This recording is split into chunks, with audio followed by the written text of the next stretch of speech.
At our Community Comic Book Club 2024 for May, we're doing Check Please Book 1, Hockey by Ngozi Ukazu.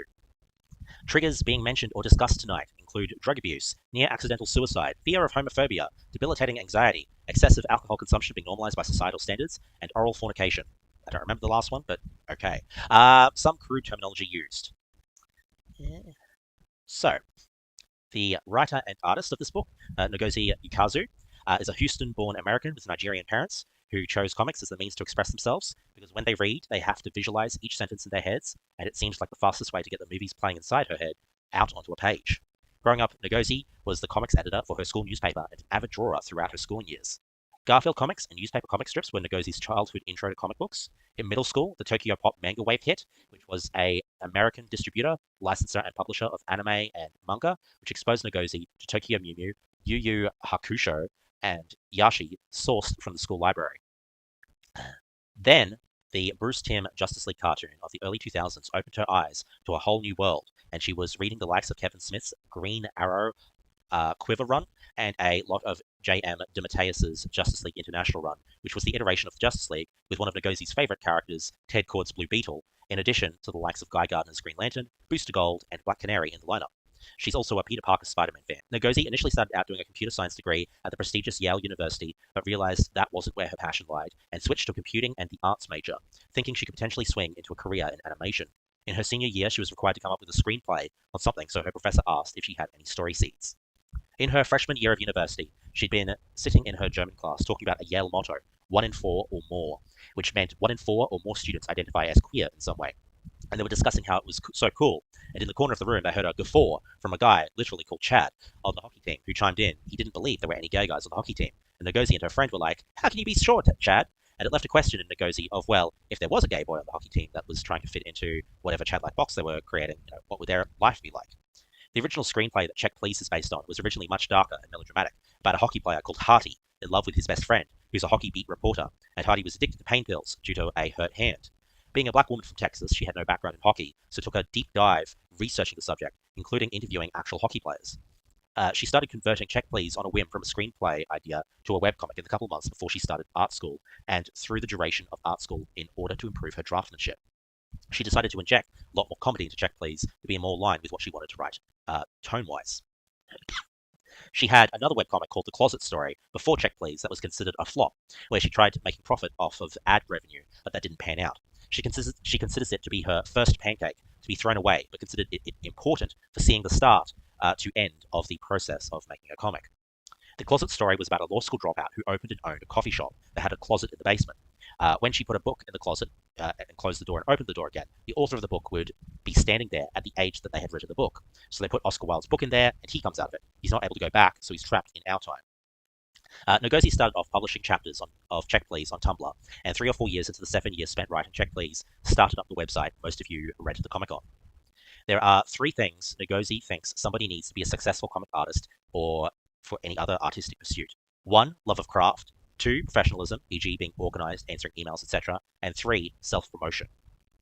Check Please started as a webcomic. Ngozi, after about 5 chapter installments, realized this was going to be a thing and worked out a mapped plan for the 4 years of Check Please, which would take just beyond the end of finishing grad school to complete. Ngozi initially monetized it selling zines, which sold well enough that Ngozi realized this amount of money could fund a Kickstarter, and had other friends in the webcomic space with similar readership sizes finding relative success doing so. If the Kickstarter hadn't worked, it would have led Ngozi to not pursue comics and instead become a TA, teacher's assistant, or something, as Ngozi needed to pay student loans and life expenses. Book 1 was initially released in paperback via 2 separate Kickstarters with individual physical releases for Year 1 and Year 2 covered in today's book. Year 1's Kickstarter was open for funding in April 2015, gaining 1,577 backers, obliterating the 15 grand target, pledging $74,000. The September 2016 Kickstarter for Year 2 earned $398,000 from 5,000 backers, and the final Year 4 Kickstarter in May 2021 earned $580,000 off of more than 6,000 backers. It is worth noting that these amounts include shipping and are before tax. Ngozi considers the amount to be not just about drawing the comic, but all the manufacturing distribution management that was required, in addition to checking all the art was in high-res and composed correctly for printing purposes. Ngozi was left speechless by the exceedance of the Kickstarter thresholds, because never for a second did she take Check Please offline. It was always free to read. People technically don't need the physical books, but the fact that people want to own physical copies just to have them, Ngozi considered really exciting. Partway through writing Check Please, Ngozi started a Twitter account for Biddy, which she ran for approximately 2 years, and the tweets started shifting and forming the story in later volumes of Check Please. They helped her refine Biddy's voice, and though she found the interactive form of storytelling exhausting, she'd love to find a way to do so again, just maybe on a different platform like Instagram. Ngozi has said that online spaces are important to marginalized creators and marginalized people because there is no gatekeeping. You can put whatever story you want to tell and people she wants to see and put it in that space. And because of Twitter tagging and Tumblr tagging and fandom connections, people recommend and share things that they like. So you wouldn't think that a story about a gay hockey player would ever be relevant, but people connect to it. When she agreed to publish these books in 2 volumes, similar to Osman with Heartstopper, Ngozi had stipulated in her contract that the complete comic be allowed to continue existing in its entirety online, justified with it being 2 different reading audiences, and if a publisher had gotten too precious about how much was online and asked for it to be taken down after being traditionally published, Ngozi would have passed on the deal. These days, Ngozi reckons about 20% of her working time is spent just doing admin, whether answering emails or making sure her studio is in order. 70% is drawing or writing a script, and then 10% is the other parts of her profession, which is talking to students, going to conventions, networking with artist friends and colleagues. Ngozi writes a master script before getting to the thumbnail art storyboarding stage. Visually, Ngozi is a digital-only artist, using a mix of Cintiq, Photoshop, and InDesign. To Ngozi, art style is like narrative handwriting. You can push it in a certain direction, but it's really the product of who you are and what you enjoy looking at. She started Check Please, illustrating how she was used to, drawing from American cartoons and manga, and pushing themselves to improve with every chapter. Having now done a mix of writing and art projects, and writing-only projects only, Ngozi considers the artist's job in comics much harder, and feels it does a lot of the heavy lifting compared to writing. Usually when doing both art and writing for a project, for Ngozi the script is fleshed out from an outline during the arting process, although in Ngozi's first project with DC, the upcoming Big Barda graphic novel, a character most of you have had a tiny bit of exposure to thanks to DC Pride 2022, they required the full script to be completed and submitted before starting the thumbnail art and sketches. For that project, because she was simultaneously working on 2 other projects, she hired a former student of hers to help by doing initial layouts and thumbnails, providing feedback on the layouts. In terms of Ngozi's writing process, she likes grounded characters, ones that are acting at the top of their intelligence, not her own intelligence or the story's intelligence. When it came to Eric Bittle, Ngozi wanted a resilient, fish-out-of-water character with a big, fun personality, so Biddy started off as this figure skater, scared of checking, but then Ngozi drew him holding a souffle and then stress baking, and suddenly had another different aspect to his character. Hockey is very much cold, stoic, and rough, so Ngozi wanted Biddy to be warm, open, and kind. Check Please is a story about hockey, organised into school years and semesters, and Ngozi found it to be a great way to outline the overall story. Not only as a good way to track the progress of the sports team the story centers around, it's a nice way to divide the narrative arcs of the comic. The fall semesters tend to be lighter conflict and about getting to know the characters, while the spring semesters end with heavy-hitting storylines. As a little bit of trivia, Ngozi considers My Hero Academia to be the best superhero comic on the market. In regards to the power of graphic novels, according to Ngozi, graphic novels are becoming much more legitimate as libraries and teachers and institutions are realizing this is how you create readers. You give them books. It doesn't matter what's in them, but as long as students are experiencing some form of literacy, narrative literacy, visual literacy, it easily translates into just reading prose. If anything, it can be even more complex than reading prose when you're talking in all sorts of information. In regards to advice or encouragement for upcoming talented fan creators, Ngozi has been quoted saying, "If someone is a fan artist or fanfic writer and they're hoping to make a career, I really encourage them to start building that community now. Don't take for granted anybody who comments on your work or shows interests, because those are people who can become ambassadors for your work. So, diffusely, say thank you to the people who comment or show any type of engagement. Not only does that feel nice, they are taking their time to engage with your stuff." Anyway, I just thought that was an interesting sort of perspective to sort of be taking. A quick recap of who our characters are. We have Eric Bittle, aka Biddy, who begins the story as a closeted gay hockey player new to Samwell, running an online baking vlog with about 400 followers at the beginning of the story, which is the framing device for the comic. Biddy compulsively bakes, and baked goods have a tendency to appear whenever he's near a kitchen, and sometimes even when he's not near a kitchen. Biddy also figure skated from the age of 7, and has participated competitively on a regional level. Biddy was the former high school captain for his junior and senior years on the Georgia co-ed club hockey team, which had a no-checking policy allowed. Checking, for those unaware, means physical bodily contact to stop a hockey player that's on the field. Jack is the team captain, son of Bad Bob, aka Bob Zimmerman, a hockey legend known for winning the Stanley Cup at least 3 times during the 1970s, a cup that Jack defecated in as a baby at least twice. Jack was scared of failure and not living up to his father's legacy, keeping him up at night, braced with the fear of mediocrity. Jack took medicine to calm his anxiety, which seemed to help him play for a time, but one day he overdosed and nearly died. He went to a rehabilitation center, but was kicked out of the Professional Hockey League, was talked about countrywide, embarrassing his family, particularly his father. Jack moved back to Canada, where he hopes to reclaim greatness through university-level hockey and thereby gain entrance to the National League again. We've also got Byron Sterling Knight, aka Shitty, who is the mustachioed, fast-flowing ladies' magnet with a heart of gold. Also my personal favourite character in the comic book as well. You've also got Ransom and Holster. They're two best bro hockey players who have an ongoing feature called Hockey Shit with Ransom and Holster, wherein Ransom and Holster define and explain various hockey terms. And then another minor character is Lardo, and she is the team manager who specializes in doing arts. It was only revealed in a tweet up the Shitty's real name. So yeah, I had to go. They were included in some of the tweets are included in the back of the physical releases, and there was also a separate chirp book released with all of Biddy's tweets. So freshman year, fall, before the closet. Eric Biddle starts his freshman year at Samwell, living in the freshman dorms and joining Samwell's hockey team. Biddle has 24-hour baking access in the hockey house, which non-freshman members of the hockey team live in. Within 5 minutes, Biddle has made pies that smell of love and innocence. Jack sees Biddle as a threat to his goals due to Biddle avoiding being checked, aka hit, and goes extra hard on Biddle during training, telling him to either get better at hockey or quit. During the first game of the season, Biddle helps them get an assisted goal, passing the puck to another player who shoots a goal. At the after party, it's revealed that Jack doesn't attend the team parties as he doesn't drink anymore post-drug overdose and rehab. Biddle's dislike of Jack deepens as he wakes Biddle up at 4 a.m. to train and to practice getting checked. When family weekend occurs, Eric's over-enthusiastic mother comes to visit, making a 7-hour trip. Biddy is nervous about his mum watching him play, and also nervous that she'll embarrass him talking to Jack and his hockey superstar father, Bob Zimmerman. It is revealed that his father takes hockey super seriously, taught Biddy's Pee-wee team, and is referred to as coach, not dad, by Biddy. On Samwell's Yale game day, Eric and Jack bond a little over discussing pre-game jitters and parental expectations. During the game, Biddy avoids getting checked and blindly wings a puck into the net, helping them win the match. Post-match, Bob Zimmerman and Jack have a conversation with Eric and Eric's mum, and you can see the shame Jack feels for not having made the shot himself, especially as Bob talks up Biddy to Biddy's mum. When Jack and Biddy are alone, Jack lashes out verbally and tells Biddy it was a lucky shot. Freshman year, fall, the closet. Eric picked the Samwell campus because it's reported as the most LGBTQ-friendly campus in America of the last 3 years. Coming from the South and his dad being the coach of the high school football team didn't leave Eric much room to be themselves. Only it's now the end of freshman fall semester, and Eric still hasn't come out. This leads to Holster and Ransom, sweetly but incorrectly, trying to find Biddy a female date for the winter dance, lovingly called the Winter Screw. When Biddy makes up an excuse to exit stage left out of the awkward conversation, Jack remarks he knows Biddy is lying about his excuse for leaving because he supposedly left a pie baking in the library, not because of the library part, but because Biddy would never leave a pie unattended. Later, Biddy trials coming out to Shitty using index cards. Waffling on, Shitty tells Biddy to get to the point, and Biddy verbally comes out as gay, saying it aloud to anyone, even himself, for the first time. Biddy feels a wave of relief and wonders why it took him all semester to say it. Shitty reassures him that everybody goes at their own pace and there's no rush. It's scary to be vulnerable and be open with somebody about who you are. Shitty reassures Biddy that his fears of being rejected or hurt by his teammates are unfounded and they will have his back always.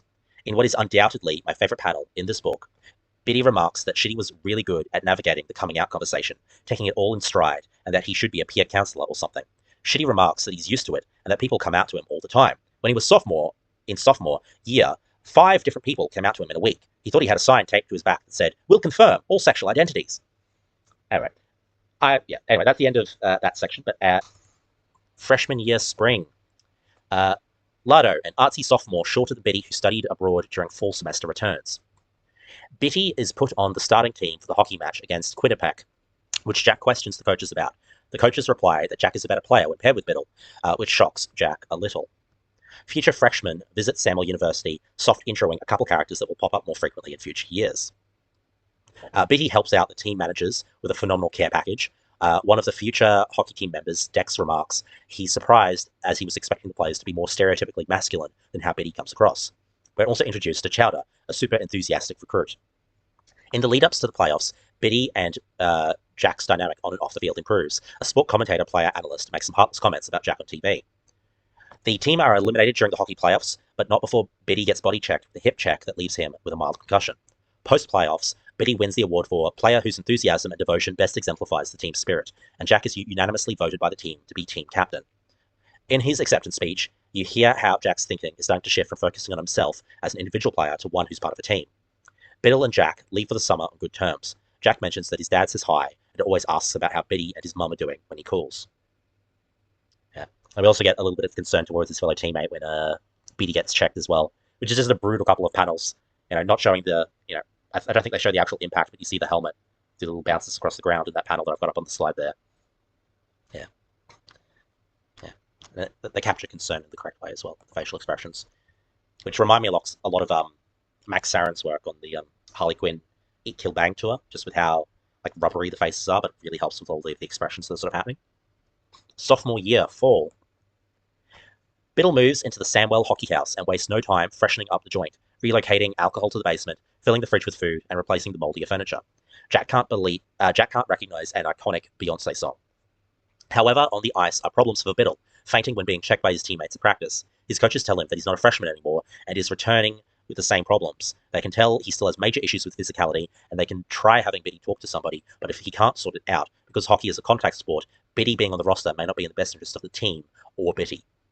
Biddy throws himself into sorting out the freshmen. Chowder comes to Biddy complaining about the fighting between the new defensemen, Dex and Nursey, to no avail. Not every pair of D-man can be as close as Ransom and Holster are. Hazapalooza, an initiation ceremony, is carried out on the freshmen, and Jack, who was out of town when Hazapalooza occurred in the first year on the team, is forced to join in. Basically, Hazapalooza is just basically hazing before you're officially considered a member of the team for the new recruits, FYI. Biddy notes that this is senior year for Jack and Shitty. Shitty is feeling the pressure. Jack is balancing senior stuff, his captaincy obligations, including helping coach Biddy through Biddy's tendency to shut down when being checked, and choosing the NHL National Hockey League team Jack will play for in his post-college career. Biddy learns a front-running option for Jack could be the Falconers in Providence, 40 minutes drive from Samwell. Biddy finds out checking on his phone. Yeah, and I've already got my favorite panel is definitely the Biddy and Shitty chat. But I also really, really love the panel that's on the top right of this slide with the "Who wants to share a best friend Sunday? Me, I do."